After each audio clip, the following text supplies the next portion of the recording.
His Excellency, Mr. Antonio Guterres, Secretary General of the United Nations, Her Excellency, Madame Annalena Baerbock, President of the United Nations General Assembly,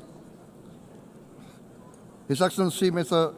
Moses Abelian, Under-Secretary General for General Assembly and Management, Excellencies, Heads of States, Heads of Governments, distinguished delegates, ladies and gentlemen. It is indeed a great honor for me to stand in this august General Assembly Hall among leaders and representatives who represent almost all of humanity. We differ in race, religion, and nationality, yet we gather together today as one human family. We are here first and foremost as fellow human beings, each created equal, endowed with unalienable rights to life, liberty, and the pursuit of happiness. The words of the United Nations Declaration of Independence have inspired democratic movements across continents, including the French Revolution, the Russian Revolution, the Mexican Revolution, the Chinese Revolution, and Indonesia's own struggle and journey to freedom. It also gave birth to the Universal Declaration of Human Rights, adopted by the United Nations in 1948. All men are created equal was the creed that opened the way to unprecedented global prosperity and dignity. And yet, in our own era of scientific and technological triumphs, an era capable of ending hunger, poverty, and environmental ruin, we also continue to face today grave dangers, challenges, and uncertainties. Human folly, fueled by fear, racism, hatred, oppression, and apartheid, threatens our common future. My country knows this pain. For centuries, Indonesians lived under colonial domination, oppression, and slavery. We were treated less than dogs in our own homeland. We Indonesians know what it means to be denied justice and what it means to live in apartheid, to live in poverty, and to be denied equal opportunity. We also knew what solidarity can do. In our struggle for independence, in our fight to overcome hunger, disease, and poverty, the United Nations stood with Indonesia and gave us vital assistance. Decisions made here based on human solidarity by the Security Council and this Assembly gave Indonesia independence, international legitimacy, opened doors, and supported our early development through the efforts of the United Nations Children's Fund, the United Nations Food and Agriculture Organization, the FAO, the World Health Organization, and many, many other United Nations institutions. And because of that, Indonesia today stands on the cusp of shared prosperity and greater equality and dignity. Madam President, Excellencies, our world today is driven by conflict, injustice, and deepening uncertainty. Every day we witness suffering, genocide, and blatant disregard for international law and human decency. In the face of these challenges, we must not give up. As the United Nations Secretary General said, we cannot give up. We cannot surrender our hopes or our ideals. We must draw closer, not drift apart. Together we must strive to achieve our hopes, our dreams. The United Nations was born from the ashes of the Second World War that claimed scores of millions of lives. It was created to secure peace, security, justice, and freedom for all. We remain committed to internationalism, to multilateralism, and to every effort that strengthens this great institution. Today, Indonesia is nearer than ever before to meeting the Sustainable Development Goals of ending extreme poverty and hunger. Because years ago, this very chamber chose to listen and uphold social and economic justice. We will never forget. And today, we must never be silent while Palestinians are denied that same justice and legitimacy in this very hall. Excellencies, Thucydides warned, the strong do what they can, the weak suffer what they must. We must reject this doctrine. The United Nations exist to reject this doctrine. We must stand for all, the strong and the weak. Might cannot be right. Right must be right. Indonesia today is one of the largest contributors to United Peacekeeping Forces. We believe in the United Nations. We will continue to serve where peace needs guardians, not with just words, but with boots on the ground. If and when the United Nations Security Council and this great assembly decide Indonesia is prepared to deploy 20,000 or even more of our sons and daughters to help secure peace in Gaza or elsewhere, in Ukraine, in Sudan, in Libya, everywhere when the peace needs to be enforced, peace needs to be guarded, we are ready. We will take our share of the burden, not only with our sons and daughters, we are also willing to contribute financially to support the great mission to achieve peace by the United Nations. Madam President, Excellencies, I propose to this Assembly a message of hope and optimism, grounded in action and execution. Today, we heard the speech of Madam President, the President of the United Nations General Assembly. Yes, it is true what she said. Without the International Civil Aviation Organization, will we be here today? Will we sit in this great hall? Without the United Nations, we cannot be safe. No country can feel secure. We need the United Nations, and Indonesia will continue to support the United Nations, even though we still struggle, but we know the world needs a strong United Nations. The world's population is growing. Our planet is under strain. Food, energy, and water insecurity haunt many nations. We choose to answer these challenges directly at home and to help abroad wherever we can. This year, Indonesia recorded the highest rice production and grain reserves in our history.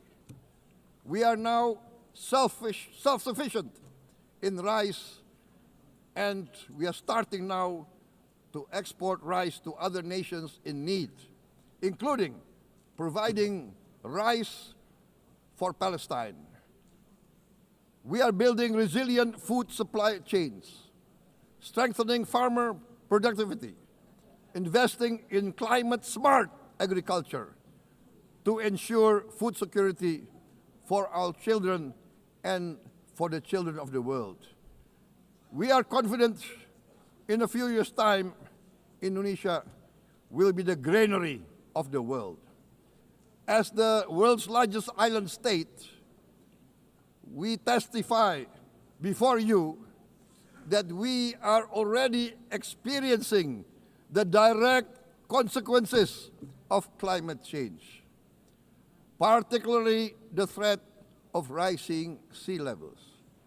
The sea level on the north coast of our capital city is increasing by 5 centimeters every year. Can you imagine in 10 years? Can you imagine in 20 years? For this, we are forced to build a giant seawall, 480 kilometers in length. It will take us maybe 20 years, but we have no choice. We have to start now.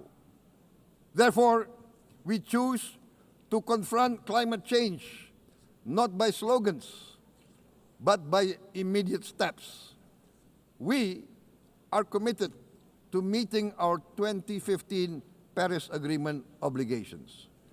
We aim to achieve net zero emission by 2060, and we are very confident we can achieve net zero emission much earlier.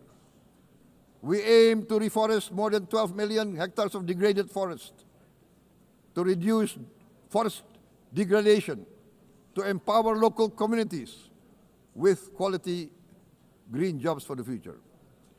Indonesia is shifting decisively from fossil fuel-based development towards renewable-based development.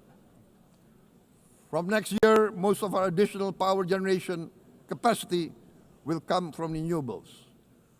Our goal is clear: to lift all of our citizens out of poverty and make Indonesia a hub for solutions to food, energy, and water security. Madam President, Excellencies, we live in a time when hatred and violence can seem to be the loudest voices. But beneath this loud noise lies a quieter truth, that every person longs to be safe, to be respected, to be loved, and to leave a better world to their children. Our children are watching.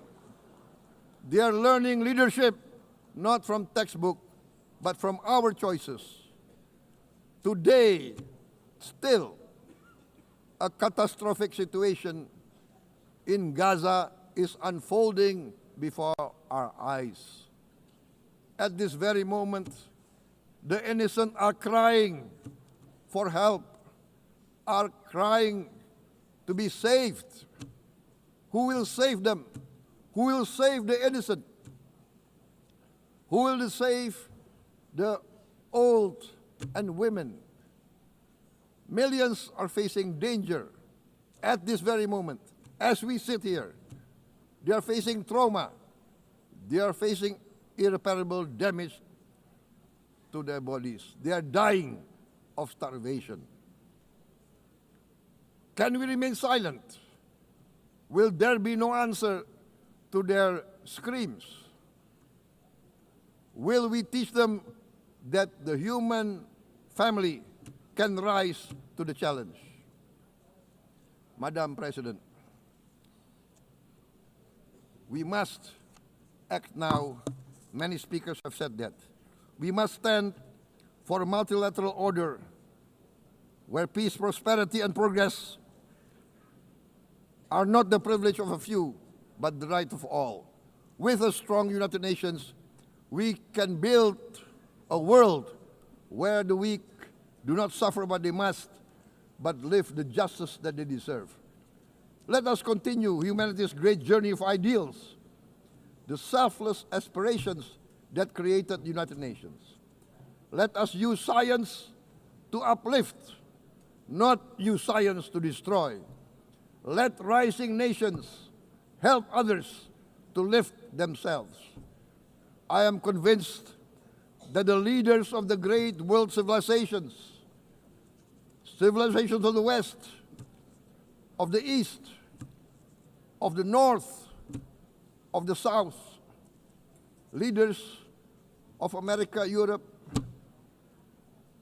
of India, China, the Islamic world, the whole world, I am convinced they will rise to their role demanded by history. We are all hopeful that the leaders of the world will show great statesmanship, great wisdom, restraint, humility, overcome hate, overcome suspicion. Madam President, distinguished delegates, we are greatly heartened by the events of the last few days, where significant leading countries of the world have chosen to side with history, to choose the right side of history, the path of the moral high ground, the path of rectitude, the path of justice, the path of humanity, to shun hatred, to overcome suspicion, and to avoid the use of violence. The use of violence will beget violence. No one country can bully the whole community of the human family.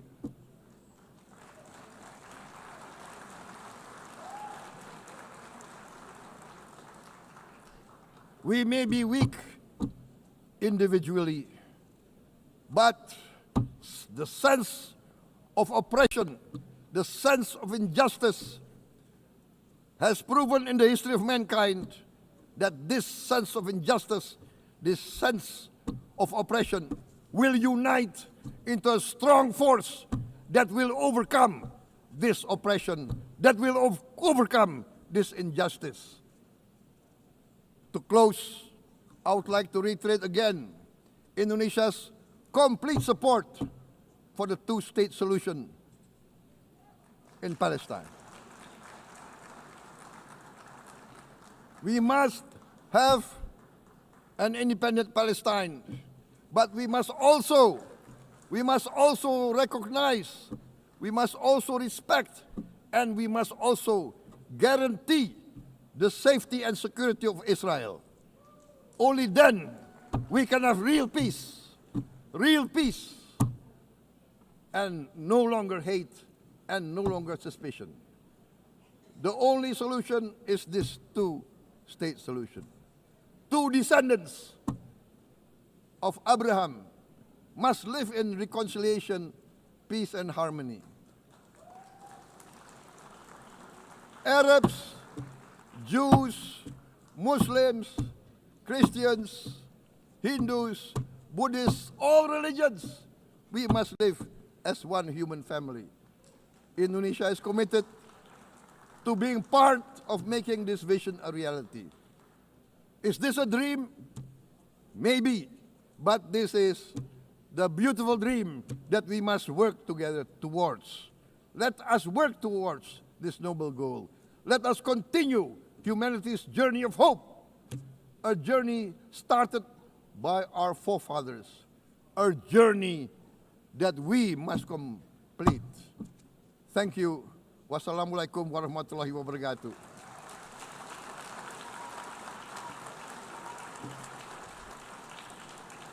Shalom.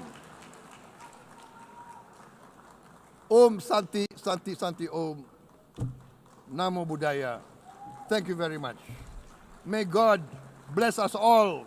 May peace be upon us. Thank you very much. Thank you.